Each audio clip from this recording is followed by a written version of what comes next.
माता लक्ष्मी कहती हैं, हे वत्स, संध्या के समय द्वार पर दीप जलाकर तुमने मुझे प्रसन्न किया है। जिस घर में यह दीप जलता है वहाँ मैं स्वयं विराजती हूँ। संध्या समय द्वार पर दीपक क्यों जलाया जाता है? इसके पीछे का रहस्य क्या है और ऐसा करने से किस फल की प्राप्ति होती है? हरे कृष्णा, राधे राधे। आप सभी का एक बार फिर से स्वागत है।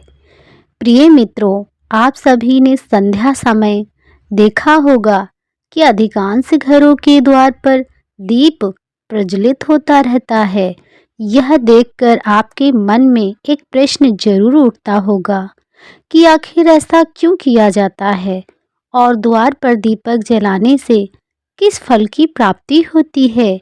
तो चलिए मित्रों, आज मैं आपके इस प्रश्न का उत्तर एक अत्यंत ही सुंदर कथा के माध्यम से देने जा रही हूँ, जिसे योगेश्वर भगवान श्री कृष्ण ने मुनि श्रेष्ठ देवर्षि नारद जी को सुनाई थी। एक बार की बात है, द्वारिका नगरी में संध्या का समय था। सूर्य उदय अपनी लालिमा बिखारते हुए पश्चिम दिशा में स्थलचल की ओर बढ़ रहे थे और चारों ओर प्रकाश में सुनहरी आभा छाई हुई थी। समुद्र की लहरें मंद मंद गुनगुना रही थीं और समस्त द्वारिका नगरी में एक दिव्य शांति व्याप्त थी। उसी समय देवर्षि नारद जी नारायण नारायण का नाम जपते हुए द्वारिका नगरी में पधारे। जैसे ही वे भगवान श्री कृष्ण के राज महल के समीप पहुँचे, उन्होंने देखा भगवान श्री कृष्ण के द्वार पर एक दीप प्रज्वलित हो रहा है। उसकी लौ स्थिर, उज्जवल और मोहक थी। ऐसा प्रतीत हो रहा था मानो वह दीप केवल तेल और बाती से नहीं, बल्कि श्रद्धा और भक्ति की ज्योति से जल रहा हो। नारद जी ने जब उस दीपक को द्वार पर जलते हुए देखा तो उनके मन में इस रहस्य को जानने की जिज्ञासा जाग उठी और वह भगवान श्री कृष्ण के समक्ष हाथ जोड़कर बोले, हे द्वारिकाधीश योगेश्वर, यह दीप जो संध्या के समय आपके द्वार पर प्रज्वलित हो रहा है, इसका क्या रहस्य है? यह परंपरा क्यों निभाई जाती है? और जो भक्त संध्या के समय अपने द्वार पर दीपक जलाता है, उसे कौन सा पुण्य फल प्राप्त होता है? नारद जी द्वारा पूछने पर भगवान श्री कृष्ण मंद मंद मुस्कुराते हैं और बोलते हैं, हे देवर्षि नारद, तुम्हारा यह प्रश्न अत्यंत उत्तम और लोक कल्याणी है। संध्या का दीप केवल प्रकाश नहीं है, यह अज्ञान के अंधकार को मिटाने वाली है, ब्रह्म ज्योति है। जो व्यक्ति श्रद्धा से संध्या दीप जलाता है, वह न केवल अपने घर को अलौकित करता है, बल्कि अपने कर्मों, विचारों और आत्मा को भी प्रकाशित करता है। हे मुनि श्रेष्ठ, इस संबंध में मैं तुम्हें एक पौराणिक कथा सुनाता हूँ, जो इस दीपक के दिव्य रहस्य को प्रकट करती है। हे देवर्षि, बहुत समय पहले की बात है, जब अयोध्या नगरी स्वर्णम शोभा से अलौकित होती थी। उस पवित्र नगरी में धर्म, सत्य, मर्यादा का वास था। मानो वेदों मंत्रों की मधुर गूंज सुनाई देती थी और हर आंगन से पूजा की ध्वनि वातावरण को पवित्र बनाती थी। उसी दिव्य भूमि में एक अत्यंत ज्ञानी, तपस्वी और धर्म शास्त्रों में निपुण ब्राह्मण रहता था, जिसका नाम सुदर्शन था। सुदर्शन का जीवन ज्ञान का प्रकाश स्तंभ था। उसने वेद, उपनिषद, स्मृतियों, ब्रह्म सूत्रों का गहन अध्ययन किया हुआ था। धर्मशास्त्रों के प्रत्येक सूक्ष्म नियम की उसे पूरी जानकारी थी।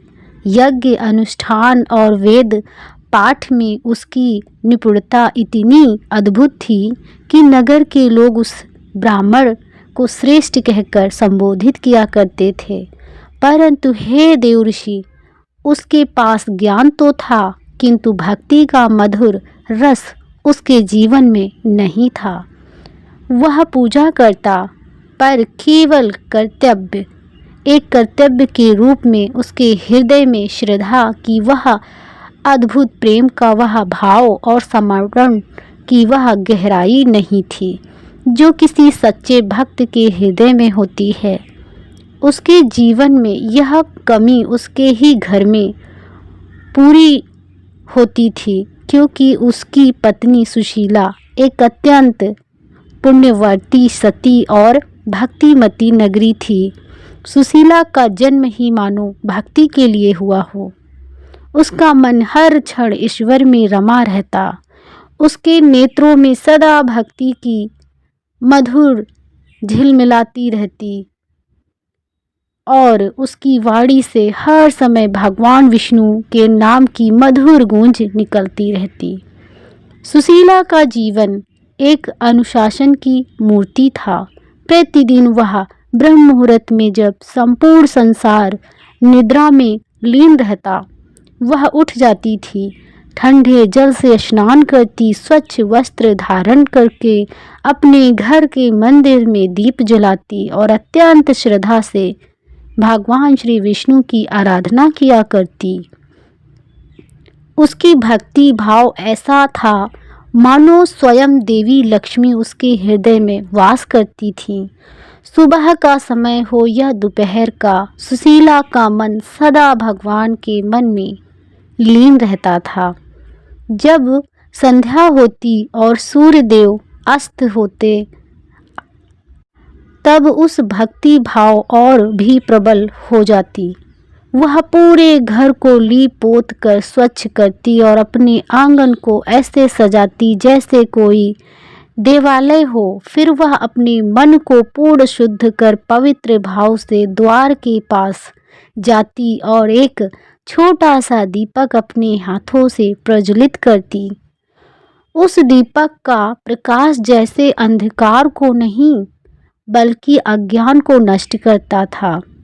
जब वह दीप जलता, तब सुशीला अपने हाथ दोनों जोड़कर भगवान से प्रार्थना करती और कहती, हे प्रभु, यह दीप केवल मेरे घर के लिए नहीं, यह आपके चरणों के लिए है।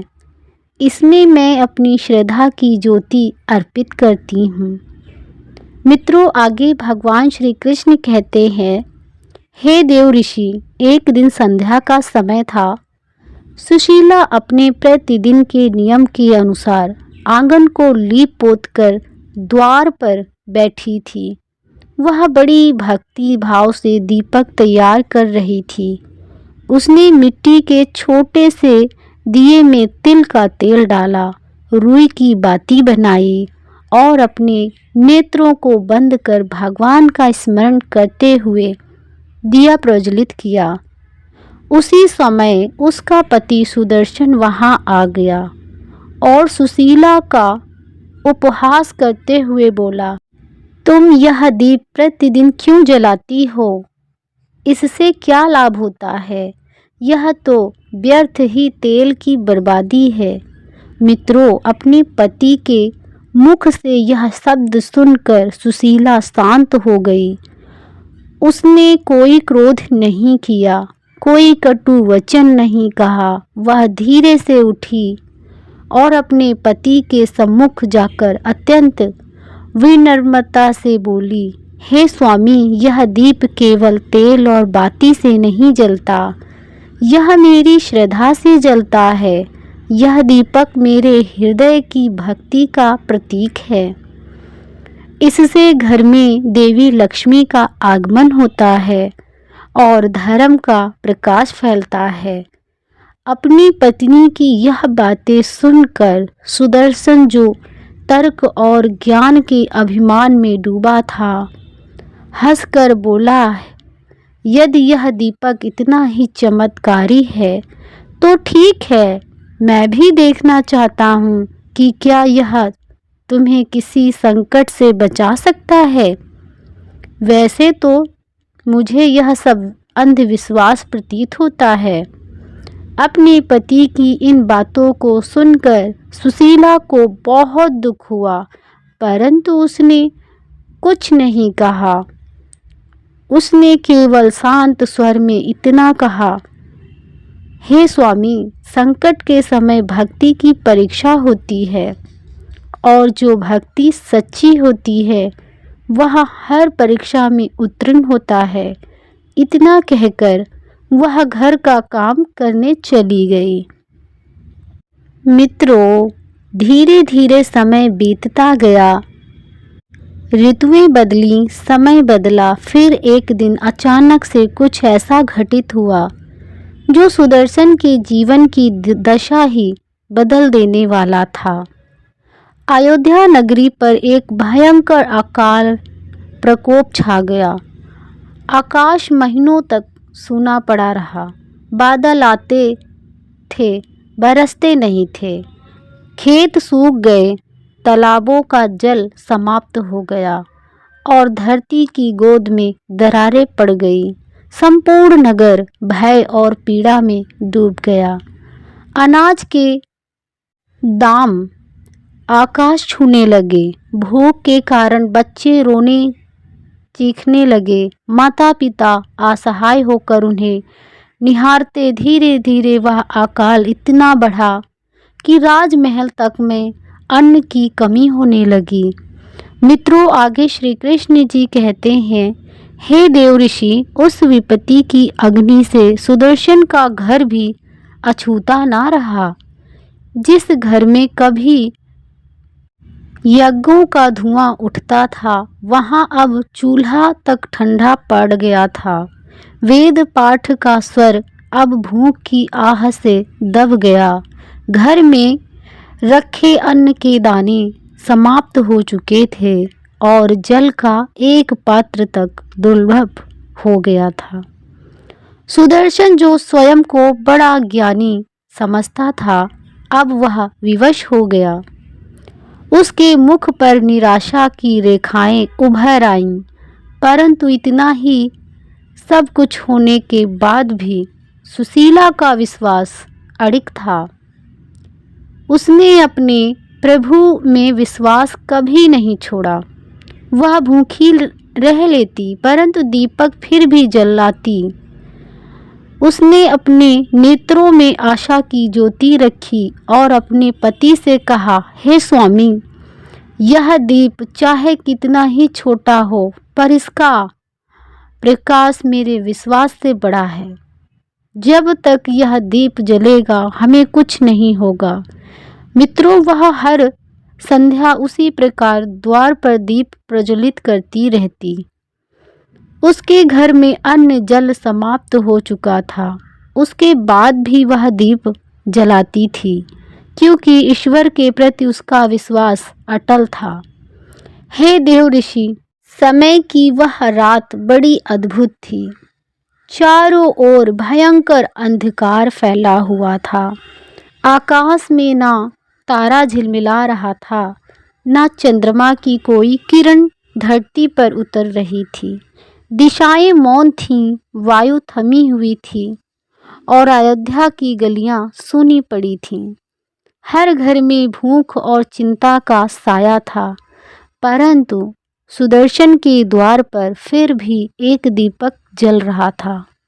वही संध्या दीप जिसे सुशीला हर दिन जलाती थी। वह दीप उस रात पहले से अधिक उज्जवल था।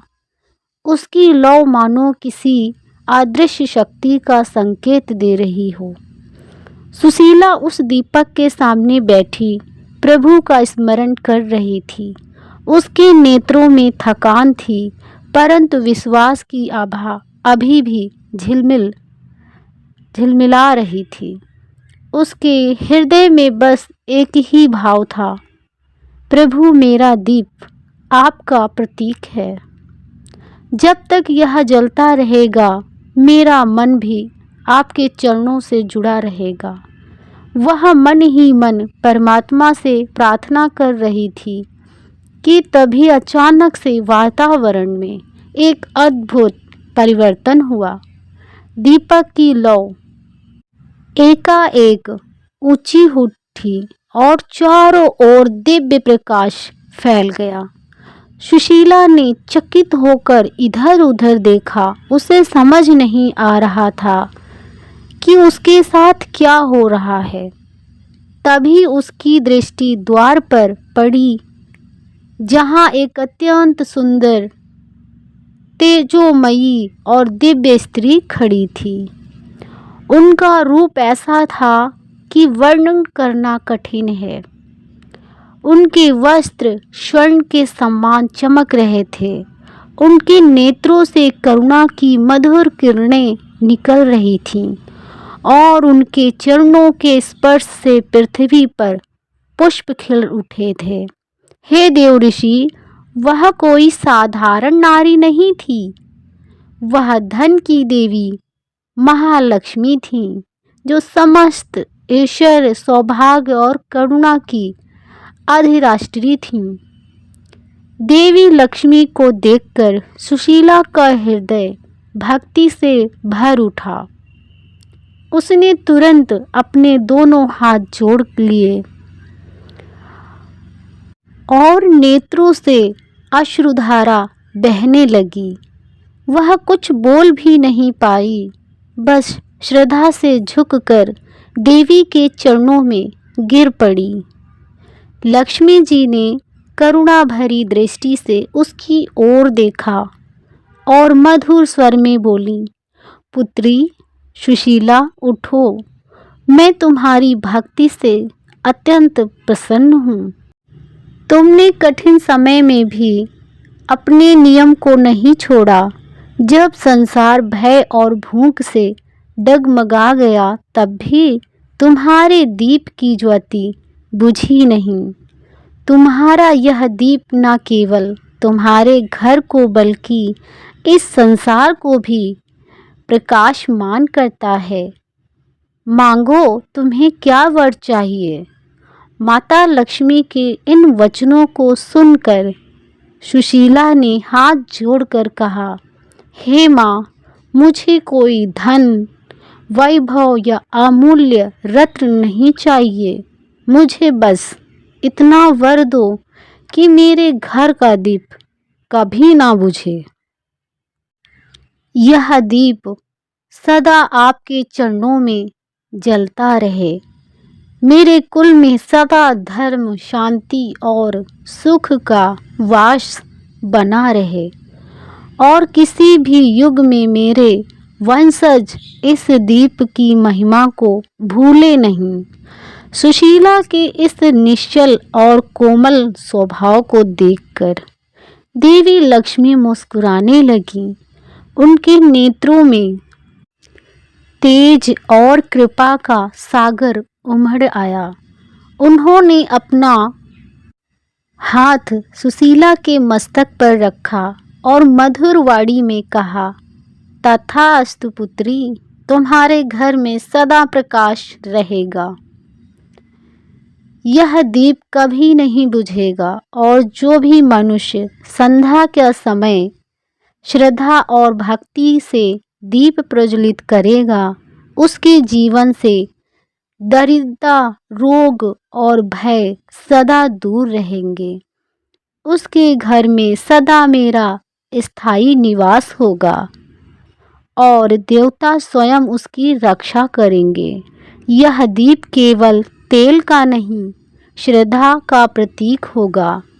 जो इस दीपक को सच्चे भाव से जलाएगा, उसका जीवन अलौकिक हो जाएगा। यह कहते ही देवी का स्वर धीरे धीरे मंद होने लगा। उनके चारों ओर का प्रकाश और भी प्रखर हो गया और माता लक्ष्मी अदृश्य हो गई। अब वह केवल दीपक की लौ जल रही थी, परंतु उस लौ में अब देवी लक्ष्मी का आशीर्वाद झिलमिला रहा था। सुशीला अश्रु भरी आँखों से दीपक की ओर देख रही थी और सिर झुकाकर प्रणाम किए जा रही थी। उसका हृदय शांति और आनंद से भर गया, क्योंकि उस क्षण उसे अनुभव हुआ कि भक्ति कभी व्यर्थ नहीं जाती और सच्ची श्रद्धा स्वयं ईश्वर को प्रकट कर देती है। मित्रों, आगे भगवान श्री कृष्ण नारद जी से कहते हैं, हे देव ऋषि नारद, वह संध्या तो सुशीला के लिए जैसे किसी चमत्कार की रात हो। अगले दिन भोर का अरुणोदय हुआ। सुदर्शन की निद्रा खुली और जब उसने नेत्र खोले तो जो दृश्य उसके सामने था उसे देखकर वह स्तंभ रह गया। जहाँ कल तक उसके घर की कोठरे सुनी थी, वहाँ अब अनाज से भरे बर्तन रखे थे।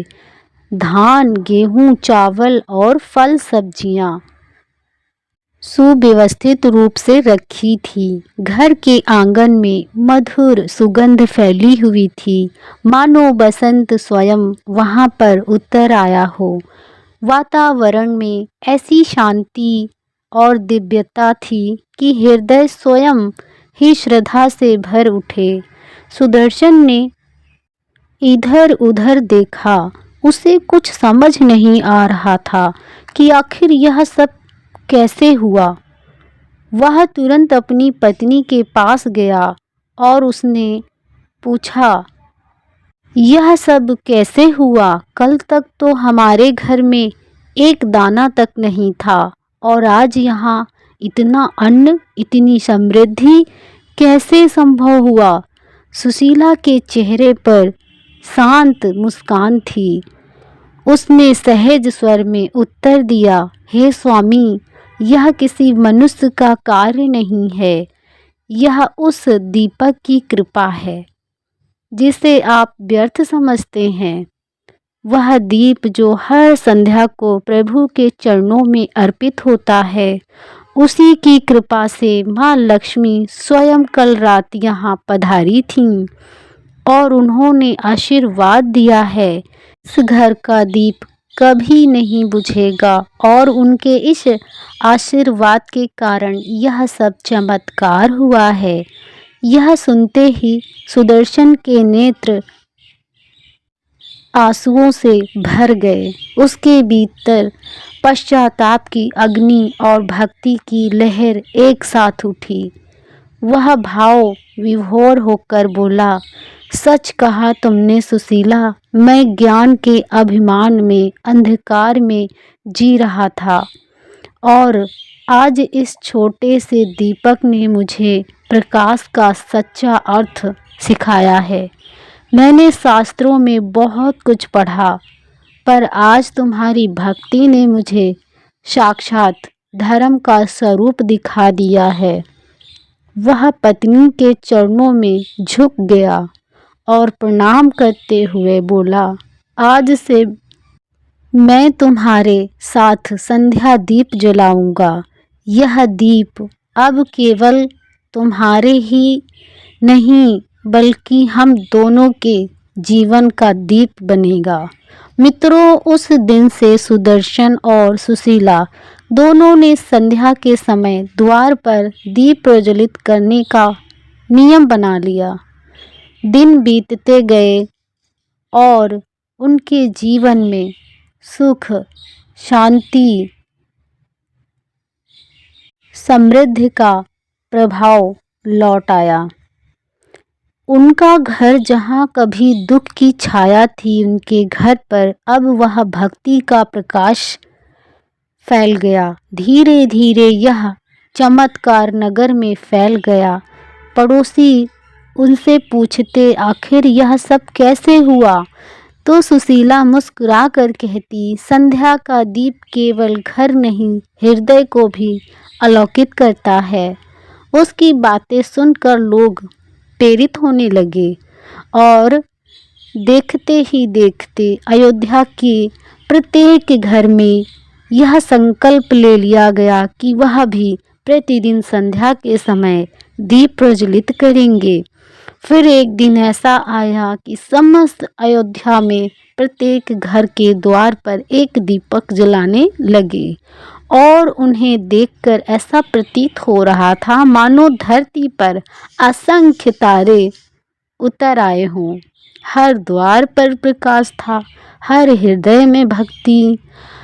आकाश से देवता भी उस दृश्य को देखकर प्रसन्न होते और लक्ष्मी जी उन्हें स्वयं श्री विष्णु लोक से मुस्कुराकर कहती, त्रिलोकनाथ देखो एक सुशीला की भक्ति ने पूरे नगर को अलौकित कर दिया है। मित्रों, आगे भगवान श्री कृष्ण कहते हैं, हे देव ऋषि, तभी से यह परंपरा चली आ रही है कि जब संध्या का समय होता है और सूर्य देव अस्त हो जाते हैं तो हर घर के द्वार पर एक छोटा सा दीप प्रज्वलित किया जाता है। वह दीप केवल प्रकाश का नहीं, श्रद्धा, समर्पण और भक्ति का प्रतीक होता है। ये मित्रों, इस प्रकार से आज की यह पावन कथा समाप्त हुई। आपको यह कथा अच्छी लगी हो तो एक बार प्रेम से बोलिए जय श्री कृष्णा। राधे राधे। अंत तक देखने के लिए आप सभी का बहुत बहुत आभार। कमेंट बॉक्स में दिल से जय श्री कृष्णा अवश्य लिखें।